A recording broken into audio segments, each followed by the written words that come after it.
अब हम 6th video में आ गए एंड यहाँ हम 6th टॉपिक पढ़ेंगे जो कि है मोशन अंडर ग्रेविटी। सो मोशन अंडर ग्रेविटी, अब होता क्या है मोशन अंडर ग्रेविटी? देखो, अर्थ जो है अपना, जो धरती है, pulls all objects towards its centre with a force called gravitational force. तो यार ग्रेविटी के बारे में हम सब ने पढ़ा है, न्यूटन बाबा देखे गए थे ग्रेविटी का कॉन्सेप्ट। तो ये क्या बोलता है कि अर्थ जो है वो अपने सेंटर की तरफ खींचता है हर एक बॉडी को। ठीक है, जो भी बॉडी उसके सरफेस पे प्रेजेंट है उन सबको सेंटर की तरफ खींचता है।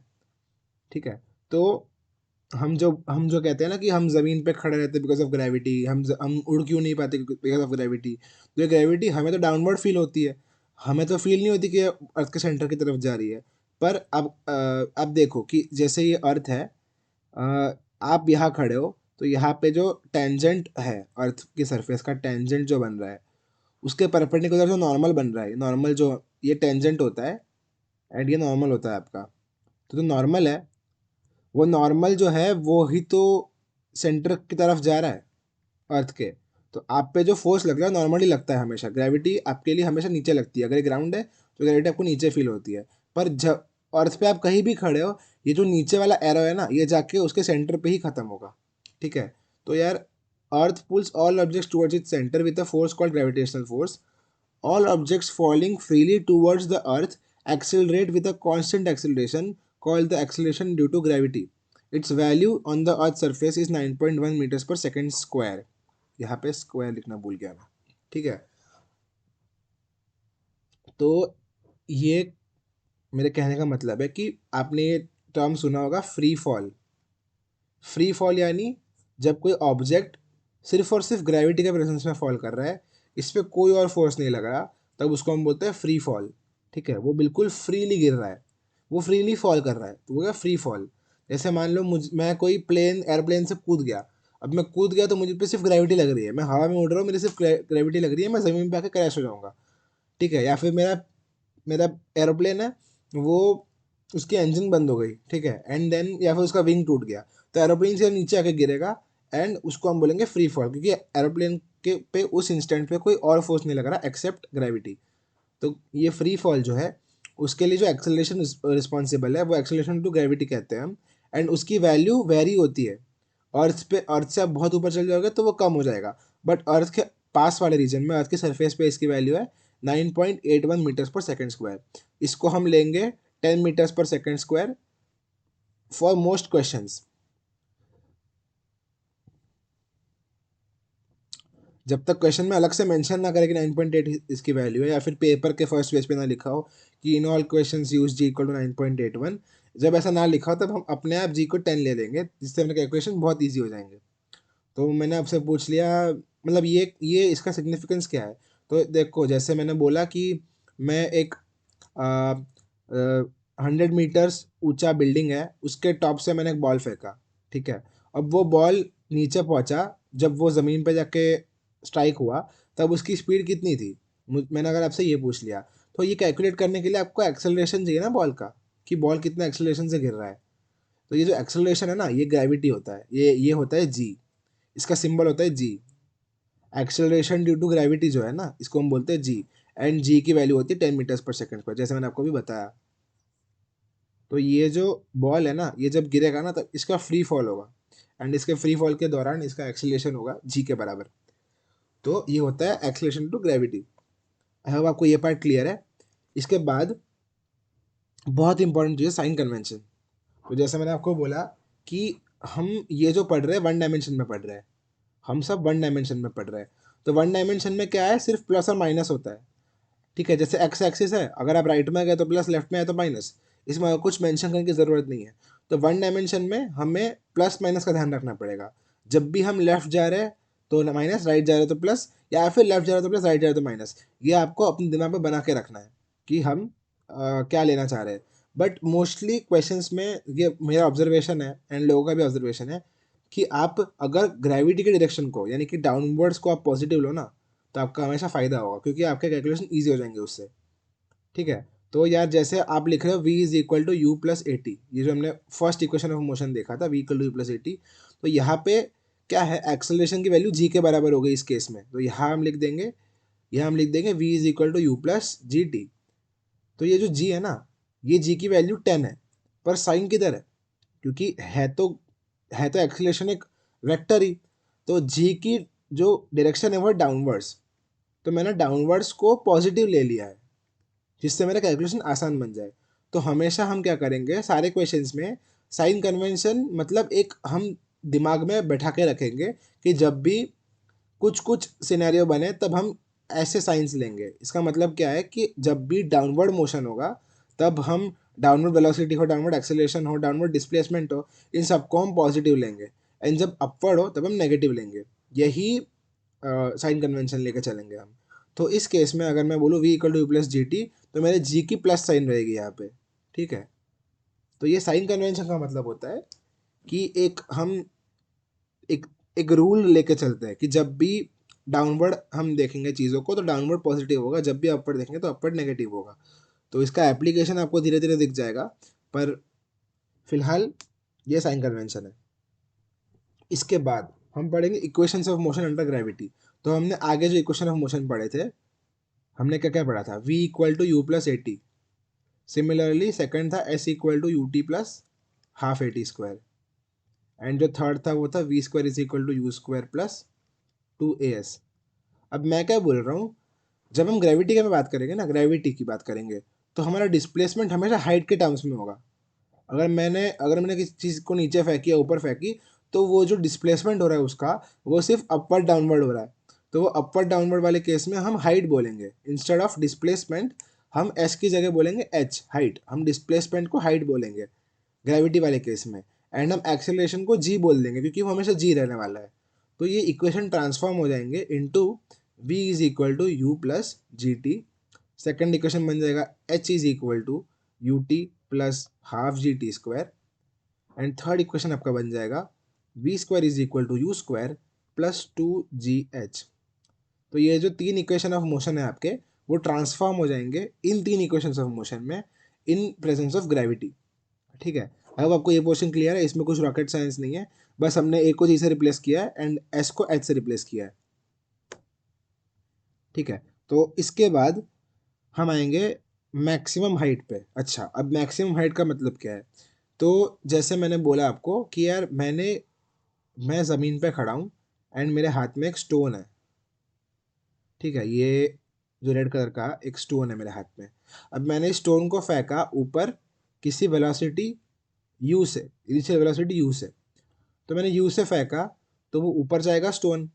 अब आपने प्रैक्टिकली चीज़ ऑब्जर्व की होगी कि जब भी आप किसी चीज़ को ऊपर फेंकते हैं तब वो ऊपर जाके एक पॉइंट पे अटक जाता है एंड वहाँ से फिर वो मुड़ के नीचे आ जाता है। तो एक पॉइंट पे मोमेंट्री रेस्ट पे होगा एंड देन वो वापस नीचे आना शुरू करेगा एंड आपके हाथ में गिर जाएगा। आई एम श्योर आप लोग ने ये सब गेम्स तो खेली होगी, मतलब आपने जब अकेले होंगे तो आपने ऐसा कभी ट्राई किया होगा कि यार देखते हैं मैं बॉल को कितना ऊपर फेंक सकता हूँ।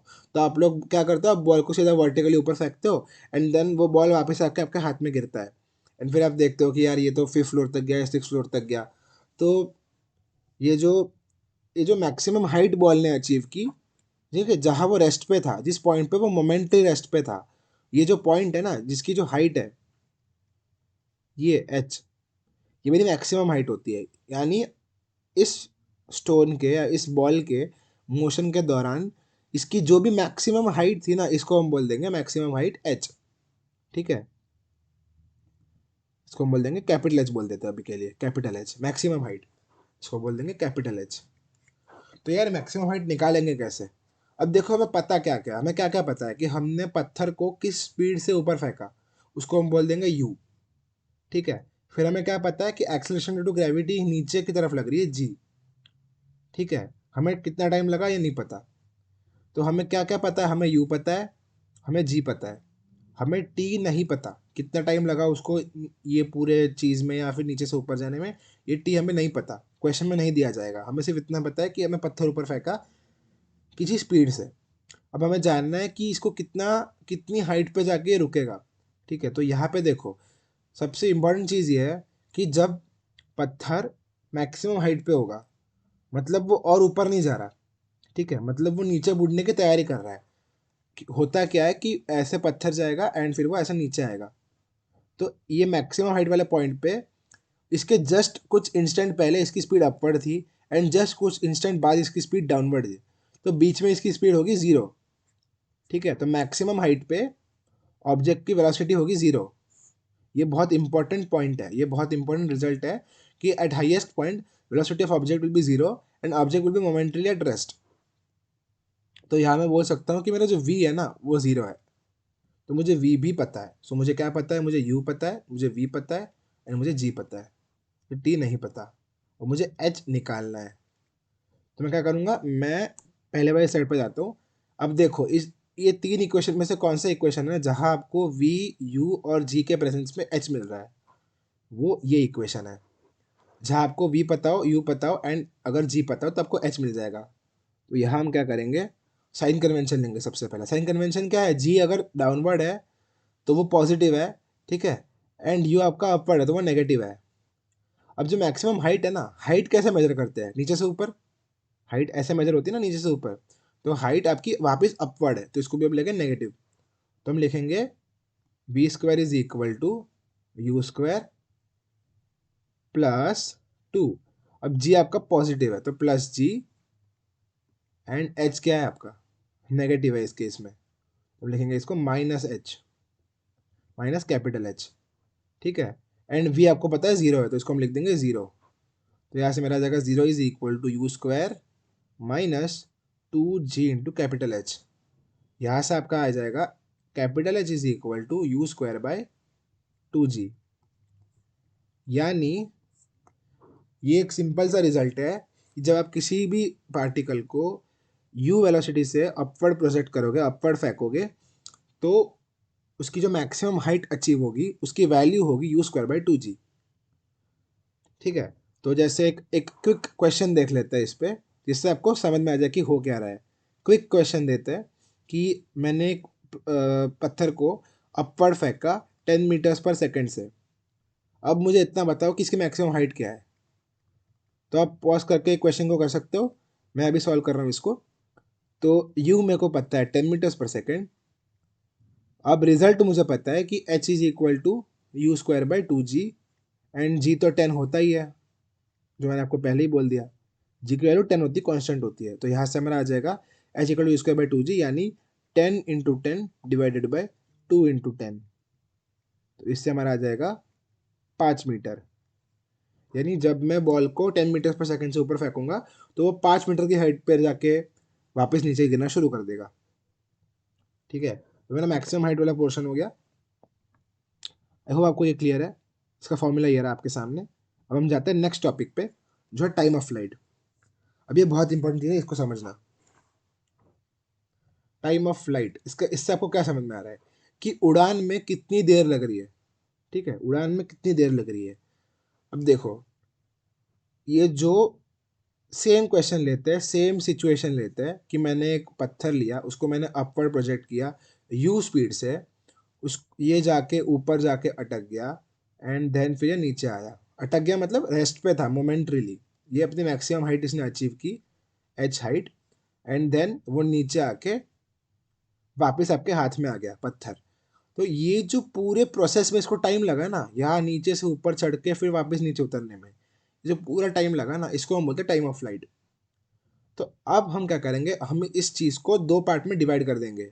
एक तो ऊपर जाना, एक है ऊपर जाना, एंड एक है नीचे आना। ठीक है, तो ऊपर जाने को हम बोलेंगे एसेंड एंड नीचे आने को हम बोलेंगे डिसेंड। ये तो आपने पढ़ा होगा। ठीक है, तो हम क्या करेंगे, हम इस चीज़ को ब्रेक करेंगे दो पार्ट्स में, टाइम टेकन टू एसेंड और टाइम टेकन टू डिसेंड। अब टाइम टेकन टू एसेंड जो है उसको हम कैसे निकालेंगे, उसको हम निकालेंगे फर्स्ट इक्वेशन ऑफ मोशन से। क्यों, मैं आपको बताता हूँ। हमें क्या क्या पता है, हमें एसेंड के वक्त क्या क्या पता है, हमें पता है कि u कुछ गिवन है हमको, v हमें पता है कि टॉप मोस्ट पॉइंट पे 0 होता है, हमें पता है कि v इक्वल टू 0 होता है, तो v हमें पता है 0, यानी v भी हमें पता है, u हमें क्वेश्चन में दिया हुआ है। ठीक है, g हमें पता है उसकी वैल्यू 10 होती है या वॉट एवर 9.8 होती है, ये भी हमें पता है। तो हमें क्या नहीं पता, हमें टाइम निकालना है ना, टाइम निकालना है। तो वापस आ जाओ इन इक्वेशंस ऑफ मोशन पे। इसमें कौन सा इक्वेशन ऑफ मोशन है जिसमें आपको v u और g पता हो तो आपको t मिलेगा। वो है पहला इक्वेशन ऑफ मोशन। तो यहाँ से हम निकालेंगे, यहाँ हम लिखेंगे v is equal to u plus g t, और यहाँ लगेंगे साइन कन्वेंशन। अब साइन कन्वेंशन क्या बोलता है कि जी आपका जो होता है वो पॉजिटिव होता है, तो जी हमारा पॉजिटिव रहेगा। यू जो है आपका, यू वो जी से उल्टा है, ठीक है, तो उसके आगे नेगेटिव साइन लग जाएगी। v आपका जीरो है, तो यहाँ हम लिखेंगे v zero is equal to u की जगह का माइनस यू, क्योंकि u आपका नेगेटिव है, plus g as it is, and time तो आपको पॉजिटिव ही होता है। तो यहाँ से हमें मिल जाएगा, मैं क्या करूँगा, टाइम ऑफ एसेंट को लिख दूंगा T A, time of accent T A T A T A. तो यहाँ से हमारा टी ए जो आ जाएगा वो आएगा u by g. I hope आपको ये पोर्शन क्लियर है। इसके बाद हम आएंगे टाइम ऑफ डिसेंट पे।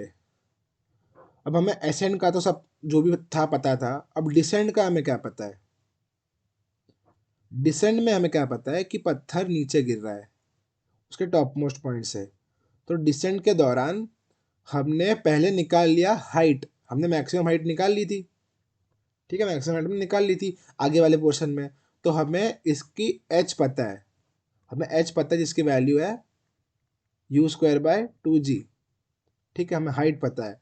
हमें और क्या पता है, हमें पता है कि इसका यू जीरो है, क्योंकि जब डिसेंट स्टार्ट हो रहा है तब वो रेस्ट पे स्टार्ट हो रहा है, तो यू जीरो है। वी हमें नहीं पता, वी हमें नहीं पता, ठीक है, एंड टाइम भी हमें नहीं पता, पर हमें टाइम चाहिए, हमें टाइम चाहिए। हमें टी, मैं टी डिसेंट को टी डी बोल दूंगा, हमें टी डी निकालना है। हमें यू पता है, हमें एच पता है, हमें टी डी निकालना है, एंड हमें जी तो पता ही होता है हमेशा। तो अब कौन सा इक्वेशन ऑफ मोशन है जिसमें मुझे अगर यू एच और जी पता हो तो मुझे टी मिल जाएगा। वो है सेकंड इक्वेशन ऑफ मोशन, ये वाला। इसमें हमें यू पता है, हमें एच पता है, हमें जी पता है, तो हमें टी डी मिल जाएगा। तो यहाँ मैं क्या लिख दूंगा, capital H is equal to u t plus half g t square. अब यहाँ मेरा यू जीरो है तो ये टर्म जीरो हो जाएगी, तो मेरा कैपिटल एच की वैल्यू क्या है, u square by two g. इसको मैं लिख दूंगा ये equal to half into g into t d का स्क्वायर, ठीक है। तो यहाँ से मुझे मिल जाएगा मेरा t d is equal to two two cut गया, एंड टी डी की वैल्यू आ जाएगी मेरी u square by g square का रूट, यानी कि यू बाई जी। अब इंटरेस्टिंग चीज़ ये है कि असेंड होने में भी यू बाई जी टाइम लगा, डिसेंड होने में भी यू बाई जी टाइम लगा। अब ये चीज़ आपको दिख भी रही होगी एंड अपने रियल लाइफ में प्रैक्टिकली भी फील की होगी कि जब हम बॉल को ऊपर फेंकते हैं तो उसको जितना टाइम लगता है नीचे से ऊपर जाने में, उतने टाइम उसको लगता है ऊपर से नीचे आने में। आपने कभी मेजर नहीं किया होगा, पर ऐसा ही होता है, ठीक है। तो आपको अंदाजा होगा इस चीज़ का कि time taken to ascend is equal to time taken to descend, इसलिए मैंने यहाँ इक्वल टू साइन भी लगाई है कि time taken to ascend equal to time taken to descend, and इसकी वैल्यू यू बाई जी, इसकी भी वैल्यू यू बाई जी, ठीक है। तो हमारा टोटल टाइम ऑफ फ्लाइट क्या हुआ, हमारा टोटल टाइम ऑफ फ्लाइट क्या हुआ, उसको हम रिप्रेजेंट करेंगे कैपिटल टी से।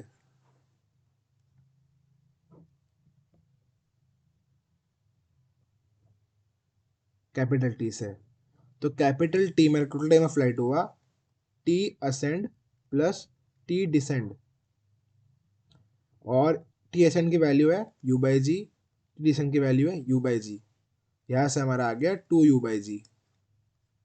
तो ये स्टैंडर्ड रिजल्ट है कि जब आप किसी पार्टिकल को यू वेलोसिटी से प्रोजेक्ट करते हो अपवर्ड्स फ्रॉम ग्राउंड, देन उसको जो टाइम लगता है ऊपर जाके नीचे आने में वो हो गया टू यू बाई जी। तो एक क्विक क्वेश्चन कर लेते हैं कि मैंने एक पत्थर फेंका 20 मीटर्स पर सेकंड से vertically upwards from the ground, एक अपने हाथ से, एंड देन वो मेरे हाथ में वापस कब आके गिरेगा, ठीक है। How long will it take to fall back in to my hand. तो मैंने आपसे टी पूछ लिया, एंड जी 10 हमें पता है, हमेशा 10 होता है। तो यहाँ से हम क्या करेंगे, हम निकालेंगे t is equal to two u by g, जहाँ यू की वैल्यू है 20, जी की वैल्यू है 10। यहाँ से हमें आ जाएगा 4 सेकेंड्स, यानी 4 सेकंड लगेंगे उस पत्थर को ऊपर जाके नीचे आपके वापस हाथ में आने में, ठीक है। ये हो गया टाइम ऑफ फ्लाइट। इसके साथ हमारा मोशन अंडर ग्रेविटी खत्म होता है।